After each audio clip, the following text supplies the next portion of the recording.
দর্শক, কিছুক্ষণ আগেই কিন্তু রাজধানীতে বড় একটি ভূমিকম্পর কম্পন কিন্তু আমরা দেখেছি এবং এই মুহূর্তে আপনাদের কিন্তু সরাসরি যুক্ত করেছি রাজধানীর এলিফ্যান্ট রোড থেকে। এবং আপনারা যেমনটি দেখতে পাচ্ছেন যে কিছুক্ষণ আগেই এই রাজধানীতে কিন্তু একটি ভূমিকম্পনের যে ঘটনা সেটি কিন্তু ঘটেছে এবং আমরা দেখতে পাচ্ছি যে সেই ঘটনাটি কিন্তু 10:38 কিন্তু শুরু হয়েছে। আমরা একটু জানার চেষ্টা করব যে আপনি আসলে কি দেখেছেন বা কেমনটি অনুভব হয়েছিল আপনার শুরুতে। মানে বিষয়টা হলো যে আমরা ক্লাসে ছিলাম, হঠাৎ করে ঝাঁকুনি দিল, মনে হলো যে হয়তো আপনার এসি ছিল রুমে, এসির কোনো প্রবলেম, কিন্তু পরবর্তীতে এটা আমরা বুঝলাম যে না, আসলে এটা মারাত্মক পর্যায়ের ভূমিকম্প। আমার মনে হয় যে রিক্টার স্কেল অনেক বেশি হবে এবং ঢাকাবাসী এরকম ভূমিকম্প আমার মনে হয় না যে আপনার বেশি একটা দেখছে, এই আর কি। আমরা আরো কিছু মানুষের সঙ্গে কথা বলবো। আপনি তো এখানেই ছিলেন, আসলে আপনি কিভাবে বুঝতে পেরেছেন যে এটি ভূমিকম্প ছিল? তখন ক্লাসে ছিলাম, হঠাৎ করে কাঁপুনি আরম্ভ হওয়ার পরে বুঝলাম যে প্রথমে এটা ভূমিকম্প হচ্ছে, কিন্তু একটু পরে বুঝলাম যে না, এটা খুব প্রবল আকারে কাঁপুনি হচ্ছে। আমার কাছে মনে হচ্ছে এটা 6.7 to 7.5 এর কমে না। বাংলাদেশে কি এর আগে এরকম ভূমিকম্পের আমার কাছে মনে হয়নি এটা খুব বেশি মাত্রার বলে মনে হলো। যদি এরকম হয় তাহলে কিন্তু অদূর ভবিষ্যতে ঢাকার অবস্থা যে কোনো মুহূর্তে মেসাগার হওয়ার সম্ভাবনা খুবই বেশি। দর্শক, আমরা যেমনটি শুনতে পাচ্ছি যে রাজধানীতে যে হঠাৎ ভূমিকম্পের যে কম্পন, সেই কম্পনের পরেই কিন্তু আমরা দেখতে পাচ্ছি যে রাজধানীর বিভিন্ন ভবনে থাকা মানুষজন কিন্তু তারা নিচে নেমে এসেছে এবং তারা নিরাপদ আশ্রয়ের জন্য কিন্তু রাস্তায় তারা অবস্থান নিয়েছে। আমরা তেমনই কিন্তু একটি দৃশ্য এই মুহূর্তে দেখতে পাচ্ছি রাজধানীর যে এলিফ্যান্ট রোড রয়েছে, সেই এলিফ্যান্ট রোডে আমরা আরো কিছু মানুষের সঙ্গে কথা বলবো যে আসলে তারা কিভাবে অনুভব করতে পেরেছে। এই 10:38 মধ্যেই কিন্তু সেই ভূমিকম্পটি আমরা অনুভব করতে পেরেছি এবং আমরা আরেকটু কথা বলার চেষ্টা করবো যে আপনি কিভাবে বুঝতে পারলেন যে এটি ভূমিকম্প এবং আপনার প্রতিক্রিয়া কি ছিল? আসলে সত্যি কথা বলতে আমরা একটা আবৃত্তির ক্লাসে ছিলাম, তো ক্লাসের মাঝখানে প্রচন্ড রকম ঝাঁকুনি শুরু হচ্ছিল এবং সবাই ভয়ে দৌড়াদৌড়ি ছোটাছুটি করছিল। তো আমি আমার লাইফে এরকম ভূমিকম্প আসলে বিগত 20 বছর আমি ঢাকায় আছি, কখনোই দেখা হয়নি বা দেখিনি। আসলে মনে হয় এটা আমাদের জন্য চরম একটা সতর্কবাণী।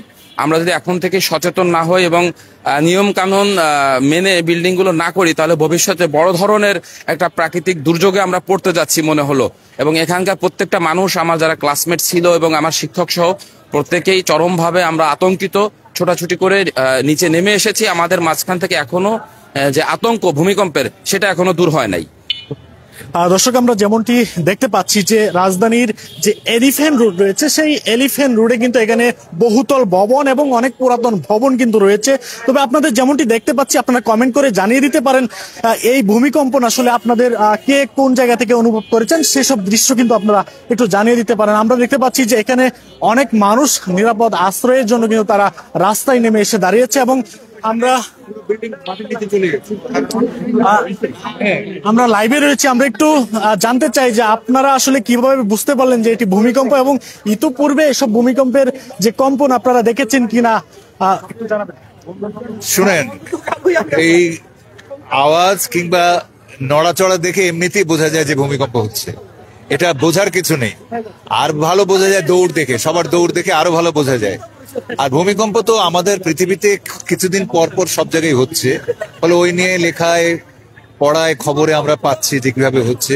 বাংলাদেশেও ক্ষণে ক্ষণে তো হয়েছে, অল্প অল্প হয়েছে। বাংলাদেশে অল্প অল্প বারবার করে হচ্ছে, ভূমিকম্প হচ্ছে এবং বারবার করে এটাকে নোটিশের মতো হয়েছে আর কি।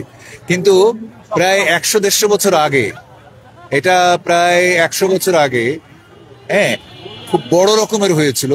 তো সেই সময়টা বোধহয় এসে যাচ্ছে, ফলে সাবধান হতে হবে। দর্শক, আমরা যেমনটি দেখতে পাচ্ছি যে আমরা আরো একটু কথা বলার চেষ্টা করব যে আপনি তো এই রাজধানীতে ভূমিকম্প হওয়ার পর যে একটা ঝুঁকি থাকে, আসলে সেটা কিরকম একটু বিস্তারিত জানাবেন। আর ইতিপূর্বে এসব ভূমিকম্পের যে আজকের যে কম্পনটা, এরকম আরো দেখেছেন কিনা? হ্যাঁ, এটা তো একটি মারাত্মক ভূমিকম্প বলে মনে হলো, বেশ বড় ধরনের ভূমিকম্প। কত রিক্টার স্কেলে এখনো পর্যন্ত আমরা জানি নাই, যেহেতু কেবল ঘটলো। তো আমরা এই বাড়ির উপরের দিকে ছিলাম 4 তলায় এবং খুবই ঝাঁকি হয়েছে এবং মনে হয়েছে যেন বাড়িটি ভেঙে পড়বে সেরকম। তো আমার মনে হয় যে আমাদের বাংলাদেশে, বিশেষ করে ঢাকা শহরে, এই বাড়িগুলোকে এমনভাবে তৈরি করা দরকার ছিল যাতে এটা ভূমিকম্প ঝুঁকি থেকে মুক্ত হয়। কিন্তু আসলে মনে হয় বেশিরভাগ বাড়ি সেইভাবেই তৈরি করা নাই যে ভূমিকম্প ঝুঁকিমুক্ত হবে। তো সবাইকে সচেতন হওয়া দরকার, বিশেষ করে নগরবিদ, সরকার এবং যারা প্রশাসনে আছেন এবং যারা এইসব দায়িত্বে আছেন। আমি বলবো তাদেরকে সতর্ক থাকা দরকার, যেহেতু একটি জনবহুল শহর এবং দেশ, সুতরাং এখানে অনেক বড় ভূমিকম্প হলে অনেক বড় ক্ষতি হতে পারে। দর্শক যেমনটি বলছেন যে এখানকার মানুষ এই রাজধানী ঢাকাতে কিন্তু একটি জনবহুল রাজধানী এবং সেই রাজধানীতে কিন্তু মানুষ অনেক বাস করে এবং গণবসতি হওয়ার কারণে কিন্তু এবং রাজধানীতে বিভিন্ন পুরাতন ভবন থাকার কারণে কিন্তু বিশেষ করে দুর্ঘটনা একটু ঝুঁকি বেশি থাকে। এবং আমরা যেমনটি দেখতে পাচ্ছি যে আপনি ভূমিকম্পর পেয়েছেন কিনা, আবাস পেয়েছেন কিনা বা কম্পিত পেয়েছেন? আমি একটু কিন্তু আবাস পাই না, লোকজন নামছে তো অন্টার পাইছে ভূমিকম্প আর অন্টার পাই না। দর্শক আমরা যেমনটি শুনছি যে যারা রানিং এ ছিল তারা কিন্তু আসলে এই কম্পনের যে বিষয়টি তারা কিন্তু বুঝতে পারেনি। এবং আমরা যেমনটি দেখতে পাচ্ছি যে এই রাজধানীর যে এলিফ্যান্ট রোড রয়েছে সেই এলিফ্যান্ট রোডে কিন্তু ভূমিকম্পন সেটা কিন্তু অনুভব করতে পেরেছে অনেকেই। এবং যারা বিভিন্ন বিল্ডিং এর মধ্যে ছিল তারা কিন্তু সেখান থেকে নেমে এসে রাস্তায় কিন্তু তারা অবস্থান নিয়েছে এবং আমরা সেই দৃশ্যই কিন্তু আপনাদের সরাসরি দেখানোর চেষ্টা করছি। দর্শক একটু জানিয়ে রাখতে চাই যে রাজধানীর এই এলিফ্যান্ট রোডে কিন্তু বেশ কিছু পুরাতন ভবন রয়েছে। সেই সকল পুরাতন ভবন থাকা সত্ত্বেও কিন্তু আশেপাশে কোনো রকম অনাকাঙ্ক্ষিত ঘটনা অর্থাৎ ভবন ধসে পড়ার মতো যে ঘটনা সেটা কিন্তু ঘটেনি। তবে আপনাদের জানিয়ে রাখতে চাই যে রাজধানীতে এবং বাংলাদেশে এটি মনে হচ্ছে, অনেকেই বলছেন যে এটি কিন্তু সবচেয়ে বড় ধরনের একটি ভূমিকম্পন আজকে হয়েছে। ভূমিকম্পটি কিন্তু 10:38 থেকে শুরু হয়ে এটি কিন্তু স্থায়িত্ব প্রায় 1 থেকে 1.5 মিনিট ছিল এবং আমরা তেমনটি কিন্তু দেখতে পাচ্ছি। এবং দর্শক আপনারা একটু জানাতে পারেন আপনারা কোথা থেকে এই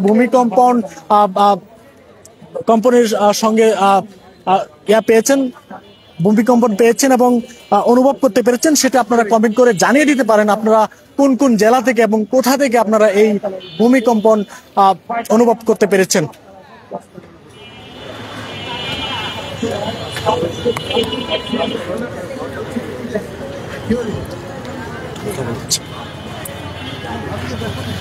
আমরা আরো একটু কথা বলার চেষ্টা করবো যে আসলে আপনি কিভাবে বুঝতে পারলেন যে এটা আসলে ভূমিকম্প ছিল?